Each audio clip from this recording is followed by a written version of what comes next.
Kita sebagai manusia biasa sudah tentu mempunyai kesalahan dan dosa.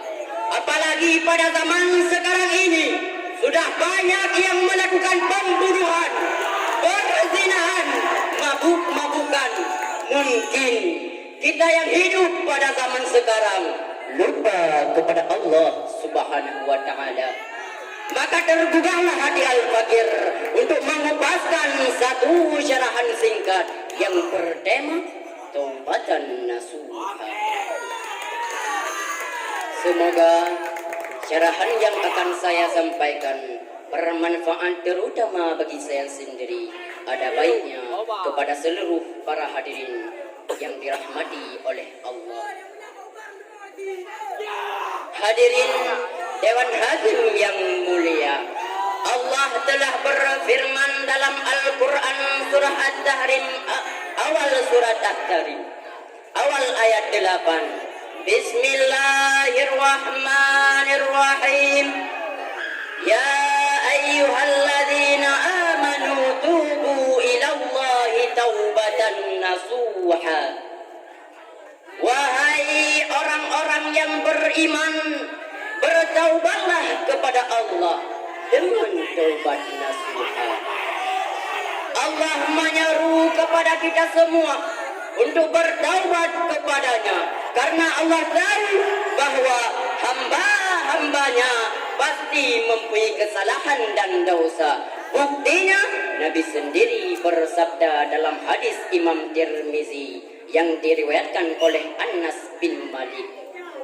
Bismillahirrahmanirrahim. Kullu bani adama khata' wa khairul khata'in at-tawwabun. Tiap-tiap anak cucu Adam pasti mempunyai dosa, dan sebaik-baik orang yang berdosa itulah orang yang mau bertaubat kepada Allah. Maka hadirin, cobalah kita renungkan, pejam mata kita, bayangkan sebanyak mana dosa-dosa yang telah kita lakukan di atas permukaan bumi ini, dan siksa apa yang akan tertimpa terhadap kita di hari akhirat kelak, yang pasti kita tidak sanggup menahannya. Maka bertaubatlah hadirin, sekalipun dosa kita sangat besar sekali, tetap Allah menerima taubat kita. Al-Kisah diceritakan bahwa Umar bin Khattab datang kepada Nabi seraya menangis. Nabi pun bertanya, wahai Umar, kenapa engkau menangis? Umar menjawab, ya Rasulullah, aku sudah membawa seorang pemuda yang telah membakar hatiku. Dia sekarang ada di depan pintu. Suruh dia masuk, kata Nabi. Disitulah terjadi tanya jawab antara si pemuda dengan Rasulullah. Nabi bertanya, wahai pemuda, apa sebab engkau menangis? Si pemuda itu menjawab, ya Rasulullah, aku mengingat dosa-dosaku ya Rasulullah. Aku takut akan kemurkaan Allah. Apakah engkau mensyirikkan Allah atau menduakannya? Tidak ya Rasulullah. Apakah engkau membunuh seseorang tanpa hak dan tanpa sebab yang mesti harus dibunuh? Tidak ya Rasulullah. Apakah dosamu lebih besar dari seluas langit dan bumi? Dosaku lebih besar dari seluas langit dan bumi ya Rasulullah. Apakah dosamu lebih besar daripada arasy Allah? Dosaku lebih besar daripada arasy Allah ya Rasulullah. Apakah pengampunan Allah dan rahmatnya lebih besar daripada dosamu? Pengampunan Allah dan rahmatnya lebih besar daripada dosaku ya Rasulullah. Terus apa dosa yang telah engkau lakukan? Aku malu untuk bercerita ya Rasulullah. Maka dengan desakan Rasulullah, berceritalah si pemuda tersebut. Ya Rasulullah, aku adalah seorang pembongkar mayat dalam kuburan sejak 7 tahun. Di ketika mati seorang anak perempuan dari sahabat Ansar, aku telah gali kuburnya dan melepaskan mayat dari kafannya. Lalu dengan godaan syaitan, aku melakukan yang keji terhadap mayat tersebut. Maka dengan kehendak Allah, si mayat berdiri dan berkata kepadaku, tidakkah engkau akan malu nanti di waktu hisab dan di waktu pertimbangan bahwa engkau telah menelanjangi aku daripada mayat-mayat yang lain dan membiarkan aku dalam keadaan ceramah menghadap kepada Allah? Rasulullah sallallahu alaihi wasallam mendengar cerita si pemuda tersebut marah sejadi-jadinya sambil berkata, keluar kau dari sini, tiada balasan bagimu kecuali api neraka. Keluarlah si pemuda tersebut dengan air mata yang berhamburan. Dia berjalan tanpa tujuan, 7 hari 7 malam dia berjalan, tiada minum dan tiada makan. Tiba di suatu tempat di bagian sunyi dari Sahara, terjatuhlah si pemuda tersebut karena kehabisan tenaganya. Dan dia berkata, ya Tuhanku, aku adalah hamba-Mu yang berdosa. Sudah ku datang kepada Rasul-Mu untuk memohon syafaatnya. Akan tetapi setelah Rasul-Mu mendengarkan cerita dosaku, Rasul-Mu mengusirkan aku dari tempatnya. Sekarang tiada lain tempatku memohon ampun kecuali bagimu. Jikalau engkau enggan memaafkan aku, maka turunlah api neraka dari sisimu sekarang juga, sebelum aku terima azabnya di hari akhirat kelak. Kemudian hadirin, turunlah Jibril kepada Nabi Muhammad sallallahu alaihi wasallam dan berkata, Allah memberi salam kepadamu dan bertanya, engkaukah yang menciptakan hamba-hambanya? Nabi menjawab, bahkan Allah lah yang menciptakan aku dan hamba-hambanya. Engkaukah yang menerima taubat hamba-hambanya? Nabi menjawab, Allah dah yang menerima taubat hamba-hambanya jikalau mereka mau bertaubat. Jibril meneruskan pesan Tuhannya kepada Nabi Muhammad sallallahu alaihi wasallam. Allah telah mengirim kepadamu seorang dari hamba-hambanya yang berdosa.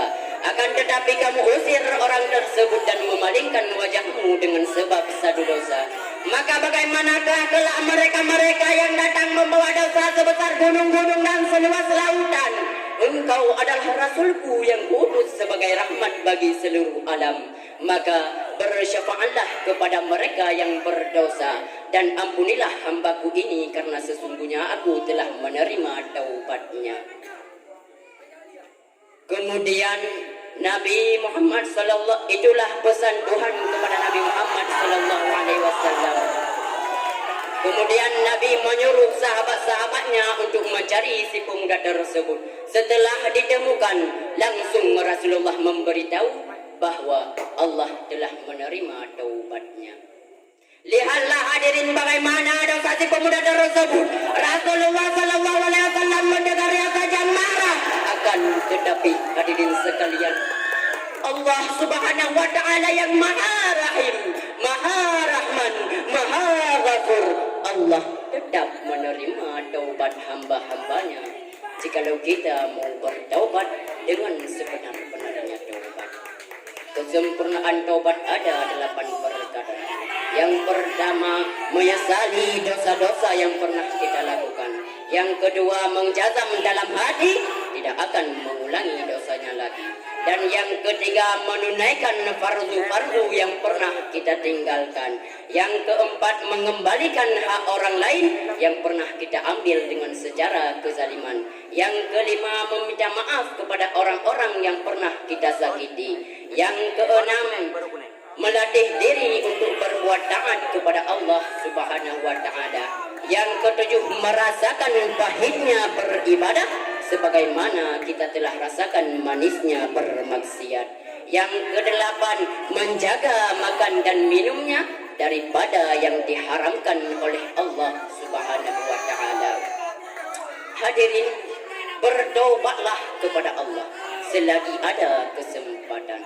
Karena Nabi pernah bersabda dalam satu hadis yang diriwayatkan oleh Abdullah bin Umar bin Khattab, Bismillahirrahmanirrahim. Innallaha yaqbalu taubata minal abdi ma lam yugharghir qabla taubatihi. Sesungguhnya Allah Subhanahu wa taala menerima taubat hamba-hambanya selama ia belum berada dalam keadaan sakaratul maut. Maka bertaubatlah hadirin, karena memang kita ini masih muda-muda. Tubuh kita masih kuat sekali. Rambut kita tidak ada yang putih satupun. Akan tetapi belum tentu umur kita masih panjang. Bisa saja esok hari kita tidak ada lagi di atas permukaan bumi ini. Maka bertaubatlah, janganlah menunda-nunda taubat. Demikian pula tidak diterima taubat orang-orang yang munafik dan orang-orang yang menunda-nunda taubatnya. Dan begitu juga tidak diterima iman orang kafir yang sudah berada dalam keadaan terjepit dan tiada diharapkan akan luput daripada maut, sebagaimana yang telah dialami oleh Fir'aun lanadillah. Hadirin, dan Nabi pernah bersabda dalam hadis yang lain yang diriwayatkan oleh Imam Muslim, ya ayyuhan nasu tubu ilallah fa inni atubu ilaihi fil yaumi mi'ati marratan. Wahai sekalian manusia, bertaubatlah kepada Allah, karena sesungguhnya aku pun, kata Nabi, bertaubat kepadanya sehari 100 kali. Maka bertaubatlah hadirin. Jadi kesimpulan yang dapat kita simpulkan, kita sebagai manusia biasa sudah tentu mempunyai kesalahan dan dosa. Dan sebaik-baik orang yang berdosa, itulah orang yang mau bertaubat kepada Allah dengan sebenar-benarnya taubat. Kesempurnaan taubat ada 8 perkara. Yang pertama, menyesali dosa-dosa yang pernah kita lakukan. Yang kedua, menjazam dalam hati tidak akan mengulangi dosanya lagi. Dan yang ketiga, menunaikan fardu-fardu yang pernah kita tinggalkan. Dan yang keempat, mengembalikan hak orang lain yang pernah kita ambil dengan secara kezaliman. Yang kelima, meminta maaf kepada orang-orang yang pernah kita sakiti. Yang keenam, melatih diri untuk berbuat taat kepada Allah. Yang ketujuh,